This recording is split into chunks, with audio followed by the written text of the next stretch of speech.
A watch means conditions are favorable. Warning means imminent. I think it's imminent for just about all of us right now. Here's the snowfall potential. Here's what you were waiting for. Looks like 10 to perhaps 15 inches of snow from Sunday into Monday. This is a big one, guys. And again, with strong winds, there's going to be some blowing and drifting and near blizzard-like conditions late tomorrow night into Monday morning. Monday morning is going to be an absolute mess. 6 to 10 inches to the northwest. This is one of those incidentals where to the north and west, you're going to see less in the way of snow and more to the south and east. Lows tonight in low teens, single numbers, outlying areas. Clouds on the increase. Tomorrow morning, down to the teens and single numbers. Clouds thicken up. They will lower. And then by tomorrow afternoon, the snow will arrive probably late in the day. From southwest to northeast, it'll start a little bit earlier. In Connecticut, it may take a little bit longer to get there. 5-day forecast, though, we do expect to see the snow stick around probably into tomorrow night and Monday. Could be heavy at times. Again, temperatures are going to be in the 20s through this period. The snow is going to be that light, powdery, fluffy kind. It'll be blowing all over the place. We gradually break out into some sun on Tuesday and Wednesday. This one could take a while to dig out from. And we're talking about, you know, having grown up in this area and seen storms like this, this is starting to take on the look of a classic. Well, you just wanted to make an impact on your very first night, didn't you? Underwhelming. That Chris told us, and it was the truth. Well, let's hope it works out.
This is a special edition of WeatherScope with the latest winter storm update.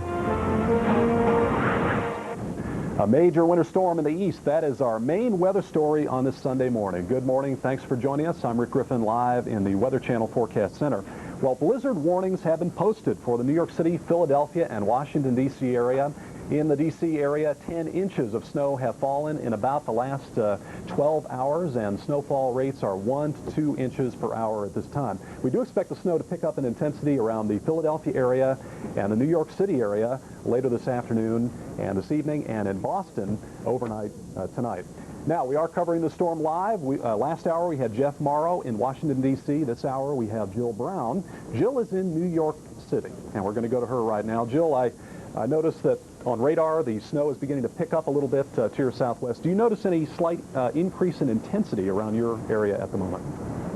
Actually, we do. As of about 6 o'clock this morning, I saw snow flurries were reported at the airport. We didn't see anything here until about an hour ago, and now I think you can probably see the snow coming down. It's not very heavy yet, but we're already seeing little wisps of snow blow across the road. I think the most disturbing thing that we've seen now is the winds are already picking up a little bit, and it's cold here in New York City. We're on the Upper West Side, just outside of Central Park. You can see that over my shoulder. You can see the gold statue commemorating the Maine on the south side of the park, and there are a few people out and about, but not that many. Obviously, it's a Sunday, so it's a quiet day in New York City, and the biggest concern recently has been the cold air. It was 8 degrees yesterday morning, a record low. It's not quite as cold today, 15 right now, but folks that are out are bundled up, and the cold with the winds picking up is the big concern right now. The heavier snow, of course, will come a little bit later this afternoon, tonight, and tomorrow is real questionable. It'll be interesting to see if we start getting reports of, if not cancellations, at least delays for Monday. So, Jill, how are people responding to this storm? I know yesterday it was a bit of a question whether the heaviest snow would actually reach New York City. We're pretty sure about that right now. Have you noticed people out? And I know isn't there a road race or something in Central Park today? That's right. Starting about now, actually, there's a road race in the park. A police officer told me there'd be 100 to 200 people out running. I would be surprised if maybe there weren't a few cancellations on that one. It's just so cold out this morning. But we actually have seen a fair number of people out in the park behind me. There's actually someone riding by on a bicycle, or people walking their dogs and jogging. I think that folks, of course, are sort of prepared for cold weather here, but they've been talking about this storm, and you should have seen the heads turn when they were watching the Weather Channel in the restaurant this morning when they heard Jody say the potential for up to 3 feet of snow. They're definitely taking notice of this. That would be a very big storm, even by New York City standards, that's for sure. Thank you very much. Jill Brown live in New York City. We'll be back to her and perhaps Jeff Morrow at the top of the hour. Jeff, of course, in the heavy snow around Washington, D.C. Now, snow has been the story in the South, too. In fact, we have some video. Dallas-Fort Worth, snow was coming down yesterday and last night, and although it was just kind of a dusting around the Dallas-Fort Worth